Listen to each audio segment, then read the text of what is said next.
सारे SSC students को बहुत बहुत मुबारकबाद कि आज का जो पेपर देख के बहुत खुशी हुई कि बहुत इतना आसान पेपर था कि कुछ टफ ग्रामर्स भी नहीं पूछे गए, पैसेज सॉल्विंग बहुत आसान था। जिसमें आप देखोगे कि ये जो जितने भी हमने बनाए थे वीडियो उसी में से पूरा है। अगर आप देखोगे सबसे पहले यहाँ पर दिया हुआ है इन्फिनिटिव, है ना, यहाँ पे पिक आउट द इन्फिनिटिव करके दिया हुआ है। अगर आप यहाँ पे ध्यान दोगे जेरन इन्फिनिटिव के अंदर हमने बताया था कि जहाँ पे इन्फिनिटिव में 2+ वर्ब फॉर्म का फर्स्ट यूज़ करना है, यहाँ पे टू गो इसका आंसर रहेगा। फिर इसके बाद में हमारा टाइप्स ऑफ सेंटेंसेस आइडेंटिफाई करना है। तो यहीं पे हमारे टाइप्स ऑफ सेंटेंसेस है, ये 4 टाइप्स ऑफ सेंटेंस है जिससे बता दें कि अगर वर्ब से शुरुआत होती है फुल स्टॉप पे खत्म होता है, बड़ा असर इंपेरेटिव सेंटेंस है। तो उसी तरीके से यहाँ पे गेट डायरेक्टली वर्ब से स्टार्ट हुआ, फुल स्टॉप पे खत्म हुआ, इंपेरेटिव सेंटेंस है। फिर अल्फ़ाबेटिकल ऑर्डर, तो अगर आप देखोगे इधर भी हमने ये वाले इसके अंदर भी बताया है अल्फ़ाबेटिकल ऑर्डर का जो सीक्वेंसिंग में लिखना रहता है हमें। तो यहाँ पर इसकी सीक्वेंसिंग इस तरीके से थी, फर्स्ट पोजीशन पे ये आएगा, फिर सेकंड ये लिखेंगे, फिर थर्ड ये, फोर्थ ये करके। इसके बाद में हमारा जो है वर्ड चेन, तो वर्ड चेन के लिए भी हमारा ये ग्रामर था कि अगर वर्ड चेन में वो एज अ नाउन या वर्ब या एडजेक्टिव में से कोई एक दे के वो कर सकता है। तो यहाँ पर उसने नाउन्स का दिया हुआ है कि पोडियम है, तो पोडियम के बाद में आगे जैसे एम से स्टार्ट होकर माउस, फिर ईगल, एलिफेंट, एलिफेंट, जो भी तुमने अपने अंदाज में नाउन लिखे रहेंगे आपको मार्क्स मिल जाएंगे। फिर है पंचुएट द सेंटेंसेस का, पंचुएशन हमने यहाँ पे जो बताए थे कि पंचुएशन में इस तरीके से आपको full stop, apostrophe, comma, colon कुछ भी यूज़ करना है और वहाँ पे लिखना रहेगा। तो बहुत, बल्कि ये तो टफ था एक बार कि यहाँ पे कॉमा लगाना है, डबल इंटर कॉमास लगाना है करके, मगर इसमें कितना सिंपल है कि कैन का सी कैपिटल करना है और आखिरी में बस क्वेश्चन मार्क लगाना है। तो इस तरीके से कि पूरे 5 मार्क का था, 4 मार्क तो ईजिली मिल जाएगा। फिर उसके बाद में हमारा है टेंसेस। तो टेंसेस के लिए भी हमारा ये जो पेज बना हुआ था कि जिसमें आप देखोगे कि यहाँ पर हमारा क्या दिया है, कौन सा टेंस है, पास्ट परफेक्ट कंटिन्यूस टेंस। तो पास्ट परफेक्ट कंटिन्यूस टेंस में आता है हैड बीन और आईएनजी। तो बस यहाँ पर आई एम डूइंग की जगह पे क्या कराना है, हैड बीन और आईएनजी ने डूइंग कर देना है, वर्ब का fourth form, I had been doing my. फिर इसके बाद में वर्ड रजिस्टर, तो वर्ड रजिस्टर भी आपको बताया गया था। यहाँ पर देखोगे आप वर्ड रजिस्टर जो है हमारा, तो ऐसे कोई भी टॉपिक दिया रहेगा उसमें हमें 4-5 वर्ड्स लिखना है। तो यहाँ पर एज अ बैंक दिया गया था, तो बैंक से रिगार्डिंग हमारे जो भी दिमाग में आता है, deposit, withdrawal, saving account, fix deposit, customer, ये कुछ भी लिखेंगे आपको इसमें मार्क्स मिल जाएंगे। फिर चेंज द वॉइस था, तो चेंज द वॉइस के अंदर बिगिनिंग विद द सेंटेंस, ये चेंज द वॉइस के रूल्स यहाँ पर थे। और यहाँ पर अगर बताएंगे तो वर्ब का सेकंड फॉर्म आता है तो वॉज और वर्ब में से लगेगा। तो यहाँ एग्जीक्यूटेड यहाँ पर जो दिया हुआ है, तो एग्जीक्यूटेड यहाँ पर जो वर्ब का सेकंड फॉर्म है, तो इसलिए यहाँ पर the bearded man's brother was लगा, वॉज और वर्ब में से, क्योंकि सिंगुलर, ये सिंगुलर है हमारा नाउन, तो इसके यहाँ पे वॉज लग गया, was executed by the subject जो हमारा बाय द किंग। तो इस तरीके से हमारा ये भी सॉल्व हो गया। आगे हमारा अगर देखेंगे हम लोग तो है डिग्री ऑफ कंपैरिजन। तो डिग्री ऑफ कंपैरिजन का भी देखो इस तरीके से यहाँ बताया गया कि हमें कोई एक फॉर्म एक दिया हुआ है और डायमंड इज, देखो ये वाला फॉर्म दिया हुआ है, सुपरलेटिव दिया हुआ है, वन ऑफ दी लिखा हुआ है, वन ऑफ दी। और क्वेश्चन में देखोगे आप यहाँ पर diamond is one of the most precious stone दिया है, तो वन ऑफ दी, तो यानी हमारा सुपरलेटिव के अंदर है, पॉजिटिव करने का रूल, कंपैरेटिव करने का रूल है। तो ये वन ऑफ दी है यहाँ पर, इसके लिए यहाँ पे वेरी फ्यू और ये यहाँ पर मैनी अदर। तो इतना आसान करके देखिए आपको, मतलब आधा रूल तो लिख कर दे दिया है, वेरी फ्यू स्टोन्स लिख कर दे दिया है, डायमंड इज मोर लिख कर दे दिया, बस उसके आगे ऐसा लिखना है आपको, are as precious as diamond and diamond is more precious than many other stone. सिर्फ इतना ही करना था, बहुत सिंपल आपको ग्रामर करके मतलब क्वेश्चंस दिए हुए हैं। इसके अलावा अप्रोच करके एक वर्ड दिया हुआ है, उसमें आपको नाउन फॉर्म और वर्ब फॉर्म, एक बार एज अ नाउन रखकर लिखना है आपको, एक बार एज अ वर्ब करके। तो इसमें आप अपने ओन वर्ड्स में कुछ भी लिखे होंगे तब भी आपको मार्क्स मिल जाएगा। फिर अगर आप देखोगे तो ये पैसेज सॉल्विंग तो इतना आसान था कि यहाँ पे पैराग्राफ के अंदर ही इतनी सारी जो जगहों के नाम, प्लेसेस के नाम दिए हुए हैं, बस आपको यहाँ पे लिखना था। तो ये इसका सही आंसर ये है, अगर आप देखोगे तो मैंने यहाँ पे सीक्वेंसिंग कर दिया।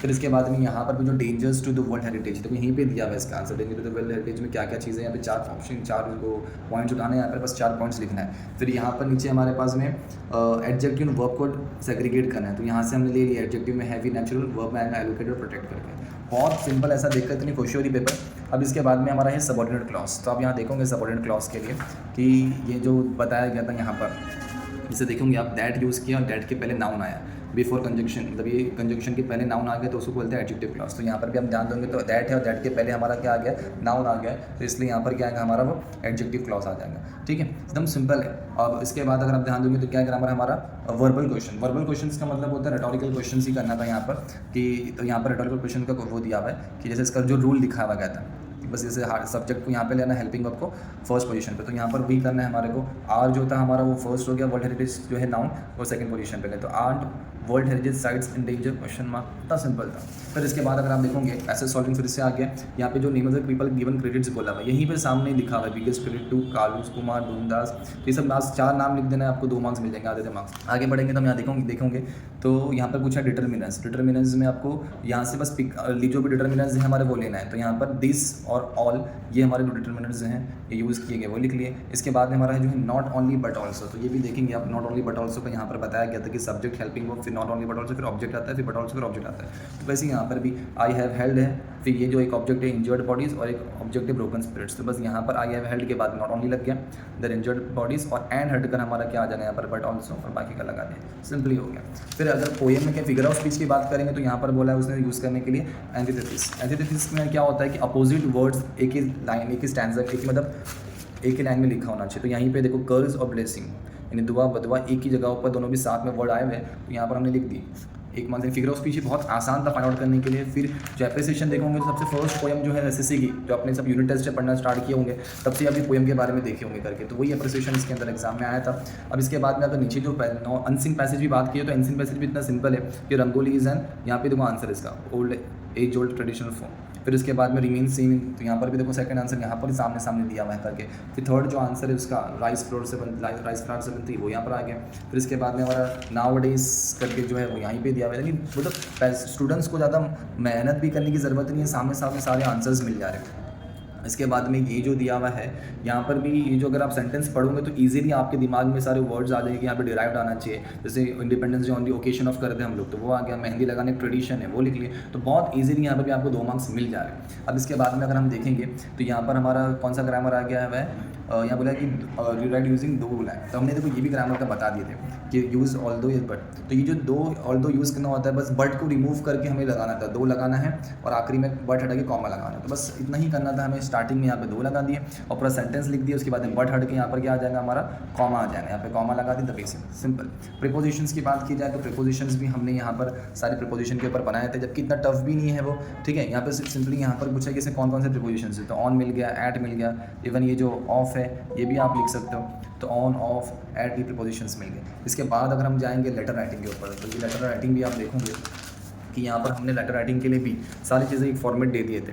अगर आपको याद आए, कई वाला भी वीडियो डाले थे हमने जिसमें ये पूरा ऐसा लेटर का एक फॉर्मेट है, ये सेम फॉर्मेट का लेटर यूज़ करना है। बस यहाँ पर उसने जो एड्रेसेस यहाँ पर जो दिया हुआ है, यही सेम एड्रेस उठाना है सोलापुर का, यहाँ पर लिख दिया हमने।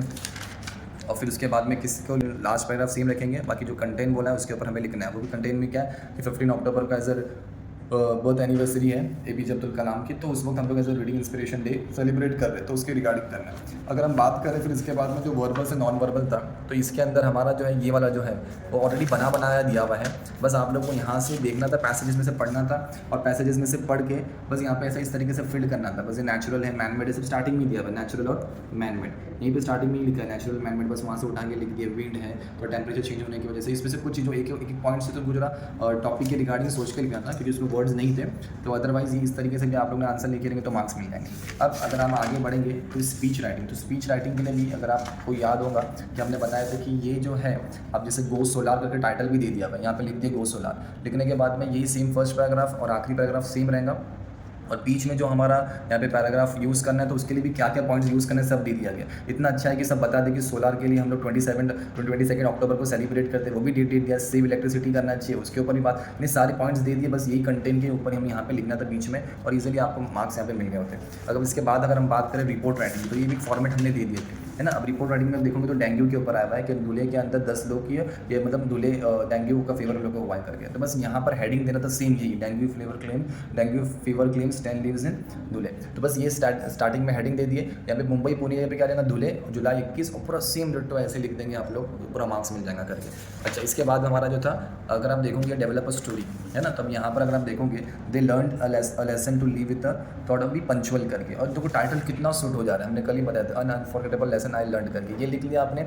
और सेम 2 पैराग्राफ से स्टार्टिंग यही करें, आगे थोड़ा बहुत कुछ कंटेंट डाल के आखिरी में यही करना था खत्म। एकदम बहुत ही अच्छा पेपर था, उम्मीद है कि आप सब बहुत अच्छा स्कोर करेंगे। ऑल द बेस्ट, बाकी के पेपर्स के लिए भी अपना बेस्ट देते रहो। और ये देखा गया है कि बहुत आसान पेपर सेट्स हो रहे हैं, तो आप लोग अगर अभी इतने जो टफ ग्रामर्स होते हैं, direct indirect speech, no sooner than, hardly when, unless, है ना, ये सब तो ग्रामर्स पूछे ही नहीं गए। Spot the error, model auxiliary तो पूछा ही नहीं गया है, तो मतलब बहुत अच्छा पेपर सेट हुआ है। आगे के पेपर्स के लिए भी ऑल द बेस्ट।